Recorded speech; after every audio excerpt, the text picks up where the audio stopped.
If we do not have money, we do not have power. The World Economic Forum estimates that it will take 136 years for men and women to reach pay parity. Over the last few years, there has been a lot of conversation about the gender wage gap, but the truth about it is going to shock you. Let's start with the numbers because they can be deceiving. It was recently International Women's Day, and your social media feed was probably filled with posts about how women only earn 82 cents to every man's dollar. And that amount goes down even further for women of color. This is an overall aggregate number, and while it tells an important story that we are going to explore in this video, it doesn't necessarily provide the contrast that most people are talking about when they're talking about the gender pay gap. Much of the conversation about the gender pay gap is focused on making sure that men and women that are doing the same role with the same responsibilities are making the same amount. Which brings the question, do women make less than men for doing the same job? Across several industries and roles, we do have the data that indicates that the gender pay gap does exist. For instance, men working in marketing make slightly more than their female counterparts. That is macro level data, and it doesn't necessarily account for the difference that those roles encounter at different companies. For example, the time and demands for a marketer might be much more at one company versus another. So if we literally want to know if a man and a woman doing exactly the same job have a difference in pay, we need individual company data. When I started researching this video, the first company that came up as I started researching was Salesforce, which, disclaimer, I am ex-Ohana and I was actually there at the time where this occurred. The possibility of a pay gap was brought to the attention of CEO Mark Benioff by two senior female executives, Cindy Robbins and Leila Seika. I hope I'm saying her name correctly. In response, Benioff ordered an individual analysis of every employee at Salesforce. And they did find pay gaps. In total, 6% of employee compensation was corrected after this analysis, including some men, with the total cost to Salesforce being about $3 million per year, which is a big deal. But it doesn't necessarily meet the level of claims that women earn 16% less than men for doing the same job. See, the pay gap is all in your head. Fake news. Not so fast, Chad. Because not only are you as a man twice as likely to be a gender pay gap denier, you would also be factually incorrect. When we see marginal differences, such as the one between men and women working in marketing, it's often brushed off. What's the difference a few $1,000s makes? Well, I was a nerd and I had to run the numbers. Based on research that came out of Stanford about a pay discrepancy between female computer science graduates and male computer science graduates, I decided to just make up a scenario where a male computer scientist graduates and he makes $100,000 a year, and there is a little bit of a pay gap. The female accepts a job offer for $95,000 a year. Now, I am going to, for simplicity of the data's sake, assume that they each have a 30-long-year career where they do not get promoted, they do not accept any new job offers, they don't make any moves, they just stay in that job and they both receive a 2% annual increase every single year. And the difference in income is astounding. Assuming that they both stay completely stagnant for those 30 years, there is more than a $200,000 earnings difference. Now, of course, in the real world, you're going to change jobs. You are going to get promoted. You might take career breaks, and it's likely that the money that you're going to invest. And each of these instances can actually widen or contract the gap. When it comes to these marginal differences in pay, we often see them blamed on salary negotiations. After all, men are allegedly more likely to negotiate their salaries, but that's not true. Researchers have found that men and women actually negotiate job offers at the same rate. However, women are less likely to get the results that their male counterparts do, which we're going to come back to because this is an important part of the discussion of closing the pay gap. But the pay gap is bigger, and I would like to go back to that aggregate number that we were already talking about because it tells us something, and it tells us something very clearly. Women's work is not valued. The unpaid work that women are disproportionately burdened with absolutely comes into play, but we're going to come back to that. There is something larger, and dare I say more sinister, when it comes to how women's work is compensated. To understand it, we need to talk about software engineers. Just take a quick moment, and I want you to envision a software engineer right now. Just take a moment, get that picture in your head. Now, chances are what immediately springs to mind is, first of all, a man, probably a somewhat nerdy man. He's probably a bit pale, maybe he's wearing glasses. It's likely he participates in hobbies like Dungeons and Dragons, and he has very limited social skills. And you're not wrong. Only 22% of software engineers today are female, and this number is actually decreasing as fewer women are entering computer sciences. Computers are man's work. With salaries in the six figures that rise above the seven-figure mark, especially when working for a top company, well, at least when they're not laying off people unnecessarily, but that's a story for another day. Software engineering has established itself as both a highly paid and male-dominated industry. But it wasn't always that way. In the early days of computing, back in the 1930s and 40s, software engineers needed to know how to type. And who had skills with the keyboards back then? It was not the men that were dictating the memos and the correspondence. It was their secretaries, who were overwhelmingly women. Our tiny fingers make us good typers. Software engineering was seen as administrative work, something that the lady folk can handle. In fact, in the 1960s, Cosmopolitan had an article that encouraged women to enter computer sciences as an alternative to clerical work. But then Bill Gates and Steve Jobs came along and ruined everything for us. With the Silicon Valley gold rush and the emergence of the personal computer, people realized something. Computer engineering is low-key hard. With that, respect for the work and compensation for it both started to increase. Needless to say, the men wanted in on it. In what I think is one of the most sinister moves ever, personality and aptitude tests were weaponized. And this is where the concept of the ideal software engineer emerged. You know that image in your head we just talked about. If technology was going to be the future, the men needed to control it. Enter the era of the revenge of the nerds. There were even campaigns against the competence of the women in the field already. As more men moved in, the number of women entering computer sciences first flatlined, then it plummeted. Which is to say, as software engineering became a lucrative career path, women were intentionally pushed out. One of the most unhinged ways that the gender pay gap is denied is the claim that women just choose not to make very much money.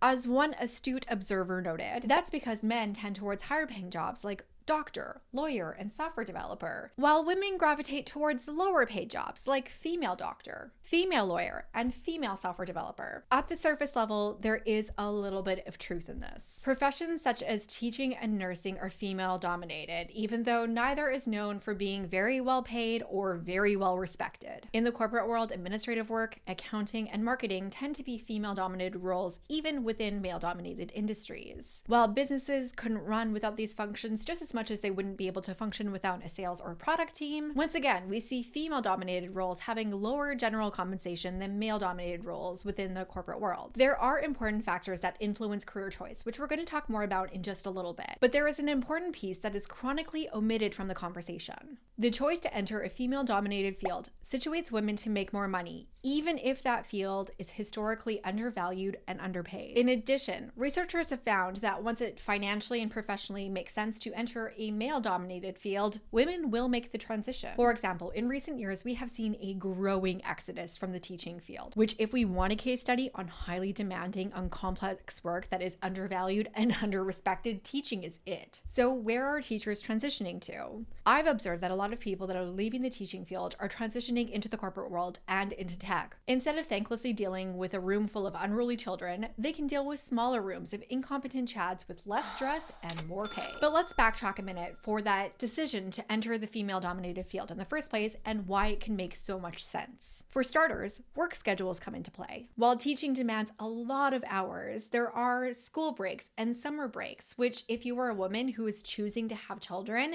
may enable you to remain in the workforce. In the corporate world, we can compare sales and marketing. Both are responsible for driving new business into an organization, are quite demanding, can have a lot of stress. But I think it's fair to say that sales compensation is quite a bit higher than marketing compensation in general. Sales tends to be more demanding. There is an expectation that you will always be on, always be closing. And if you're in a highly compensated role, such as enterprise sales, you're likely to be on the road a lot. Marketing is also a demanding role. I worked with the digital marketers for a really long time, and you would think that email marketing was a life or death situation. But when compared to sales, there is fewer demands on your time, better work-life balance, and you're probably not going to be on the road as much. Of course, the burden of unpaid work is going to factor into these decisions, but we're going to come back to that in just a little bit. While women will opt into male-dominated environments when it makes sense for their career and for their finances, women are also being pushed out of higher-paying jobs. We see this with technical roles, and research backs this up. Women are already the minority in the industry today, as we just discussed, but they're also likely to churn out. One influence might be that gender pay gap, which is well documented within the industry. One study at Stanford compared entry-level salaries for female computer science graduates versus male computer science graduates. And guess who made more? The men, which of course we're coming back to this one. Zooming out, it's not just the technical roles. Women in STEM are likely to be pushed out. One study found that 52% of women in science, engineering, and technology companies were likely to be pushed out either due to high-pressure demands or due to hostile work environments. What's worse, half the women that leave the industry altogether, which is causing an attrition problem that I feel like no one is talking about. And the thing for the ones that throw in the towel, who would blame them? A recent study found that 73% of women in STEM had experienced sexual harassment in the workplace. 57% reported that they had experienced gender bias in their interactions with coworkers, in their pay, and in their promotion opportunities. Unsurprisingly, 1 in 3 women in tech intend to leave within the next 2 years. Even more daunting, as you rise in your career, the situation is likely to get worse. The pay gap is highest for women that are high earners, and their likelihood of encountering hostility in the workplace increases as well. I even encountered this towards the end of my corporate career when I was at a very senior level, and my male peers in senior leadership and in the executive team were asking me why I continued to work when I had a husband and children, and they didn't even see anything wrong with the question. Which is why it's also unsurprising that research has found that women are unlikely to report the harassment and discrimination that they experience in the workplace, with the top reason cited being it won't make a difference. There is something else that is having a huge impact on the gender pay gap, and it's something that women are becoming increasingly aware of, and some are reevaluating their life choices. The statistics are clear.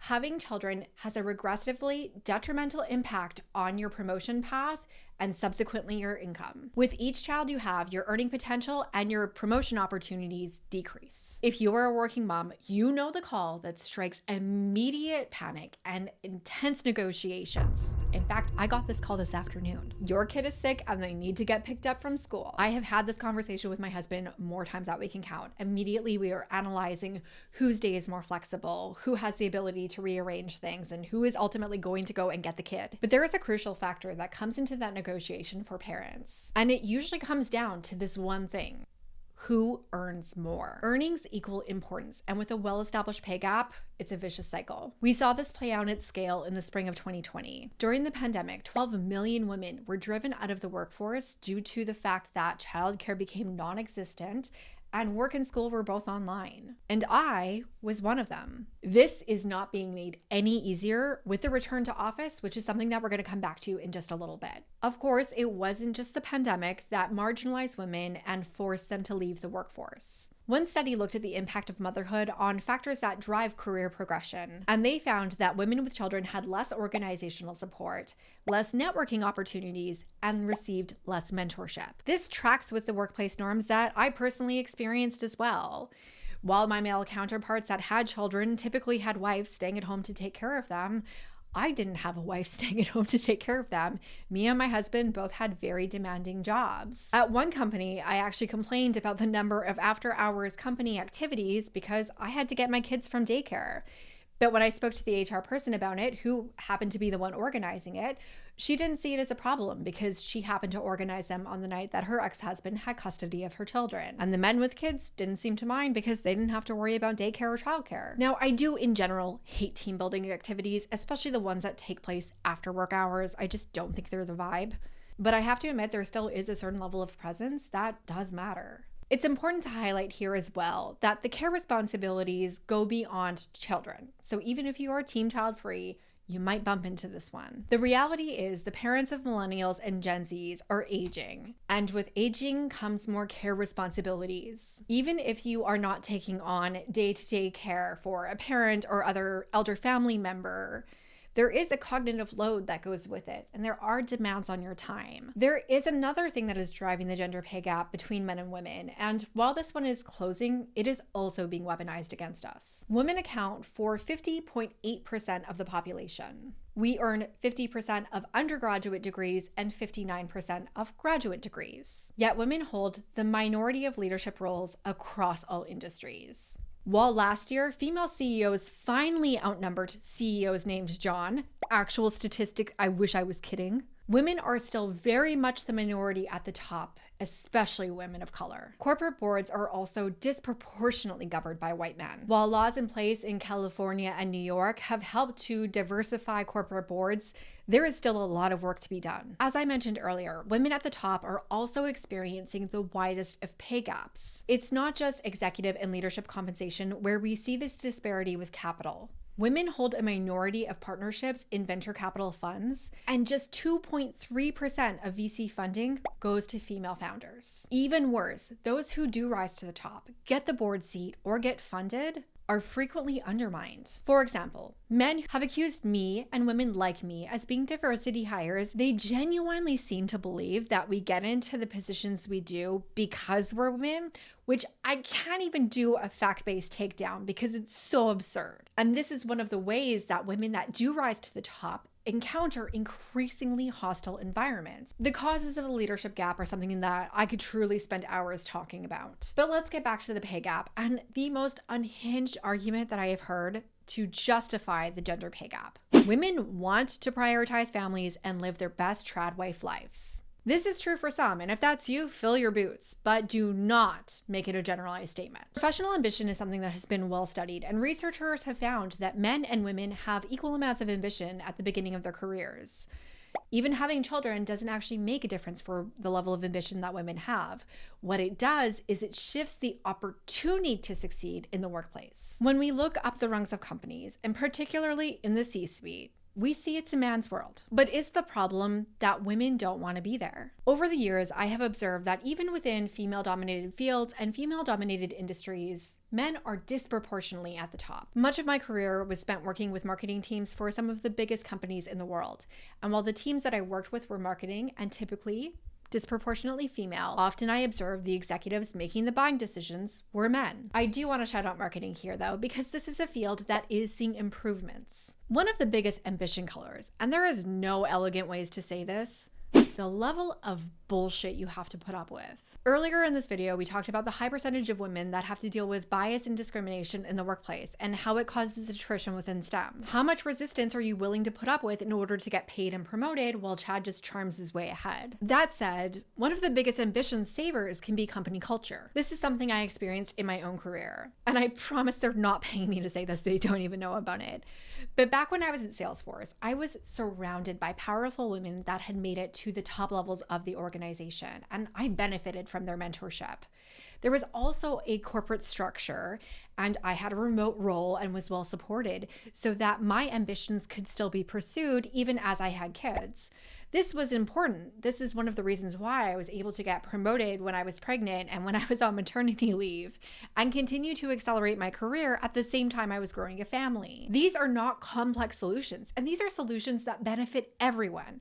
We're going to come back to them in just a few minutes because we have to talk about what underlies all of this, and it is something very simple. The problem isn't women's career choices, that they don't negotiate their salaries, or that they don't have any ambition outside the home. I think it's important for us to look at the big picture and to ask ourselves, why is women's work not valued? Pink-collar professions are notoriously underrespected and underpaid. I think this relies on women believing that it's more important to be nice and to be helpful than it is to make an impact that comes with compensation. Our socialization teaches us to put everyone and everything else before ourselves. And I think this is why I've spoken to so many people that when they are attempting to negotiate their salary, they're handling objectives like, I thought that it was more important for you to make an impact, or it was more important for you to find the right role. If a man negotiates his salary, he is commanding and assertive. But if a woman prioritizes money, she's greedy and audacious. This is something I think we really need to unpack, and it brings me to a word from today's sponsor, Me. My next workshop, Slay Salary Negotiations, is coming up. And the goal of this workshop is to have compensation conversations with confidence. Not only are we going to get into the tactical and practical strategies for you to know what salary to ask for, how to negotiate, we're going to get into the mindset and the belief system that is stopping you from getting paid what you're worth. And when you attend, you're going to get a ton of bonuses that are going to make this very easy for you to implement. The process that you'll learn and the bonuses that you are going to receive are the exact ones that my clients use to get enormous increases. Like Marie, who got a $50,000 increase with basically no effort. I know this workshop is going to sell out, so if you're interested, make sure and go to slayyoursalary.com and register today. Okay, let's get back to the pay gap now. We would be lying to ourselves if we were to try to pretend that there wasn't a correlation between the respect and value of unpaid work and the paid work that we do in the world. And of course, there is a complete disparity between this as well. You've probably met that guy who thinks that he deserves both an award and a cookie for picking his socks up off the floor. I used to date one of them. On average, women spend 3 to 6 hours a day on unpaid work versus the 30 minutes to 2 hours that men spend on it. The amount of time that women spend on unpaid care work has a negative correlation with their workforce participation, meaning the more responsibilities that you have to take care of your kids, take care of your house, and take care of your aging parents, the less likely you are to remain in the workforce. And of course, we know that women are rapidly devalued if they have the audacity to take a career break. This is where we find another vicious cycle, and one that I alluded to earlier. Since women tend to make less than men due to the gender pay gap, they tend to take on more responsibility at home. This is, of course, in addition to the pressure to be exceptional and perfect in every realm of your life. The expectation is you need to be a bad bitch in the boardroom, an attentive wife who keeps a spotless home, and a mother who is present and doesn't subject her children to toxic chemicals such as McDonald's. That's why I give my kids Chipotle. Until all the work we do is socially valued, the pay gap is going to persist. But it doesn't have to. Researchers have identified multiple ways to close the pay gap and the opportunity gap for women at work. So of course, companies are moving in the exact opposite direction right now. Policies like flexible work hours and remote work have a positive impact on women's careers. Unfortunately, instead, we're seeing the return to office and workers being dragged back into the office against their will. In addition, creating inclusive companies where everybody has the ability to succeed is something that can help us close the pay gap. We are also seeing pay transparency being normalized, and places like Colorado and New York making it the law of the land. Though there are some limitations like the companies that are hosting wild ranges. We could also discuss the funnel issue or addressing the hostile work environments that women encounter in the workplace, and getting women the mentorship and support that they need to thrive in the workplace. It's no wonder why it's 100 years away. And I don't know about you, but I am impatient AF, and let's figure out how to get this started today. And while I know some of you watching have the ability to implement these policies or to strongly advocate for them, for most of you, I know that these things are beyond your scope of control. So we are going to focus on what we can control. We already talked about how women are just as likely as men to negotiate their salary. However, they have less efficacy in doing so. And that same study that I mentioned earlier about the pay gap between male and female computer science graduates at Stanford found something very interesting. They found that the pay gap wasn't driven by gender discrimination or even by the companies that new graduates were choosing to work for. What they found was driving the gender pay gap was confidence. It's easy for Chad to negotiate his salary. He's been told by so many people that he's worth $1 million and he really believes it. How many times have you been told that it's not nice to talk about money and that money shouldn't be your biggest priority, that money is the source of all evil, and if that's what you're after, you're just a gold digger? We're even taught to distrust ourselves with money. Where men invest in timepieces, women waste their money on handbags, though I maintain a Birkin is one of the most solid investments you can make. This is why so many women that I work with don't trust themselves with money, whether it's making it or spending it, which is BS we need to unpack. We also talked about the gross number of women that have experienced harassment and discrimination in the workplace, and I am firmly of the belief that being underpaid is a trauma response. That's why you can implement all the best salary strategies in the world, but if your money beliefs are busted, they're never gonna work. Another thing that is going to dramatically increase your earning potential over time is focusing on your support network. Having a supportive network and having supportive mentors can make a massive difference. Finally, we need to dismantle the rules that keep you stuck and underpaid. You were socialized to be perfect, to exceed everyone's expectations, and to work hard to prove your worth. But the thing is, that's not getting you ahead, and it's definitely not getting you a pay raise. It's just getting you more work. For that reason, it's crucial that you learn the real ways to get paid and promoted at work. And ironically, you're gonna work less when you learn this. Go and watch this video right now to find out what those rules are.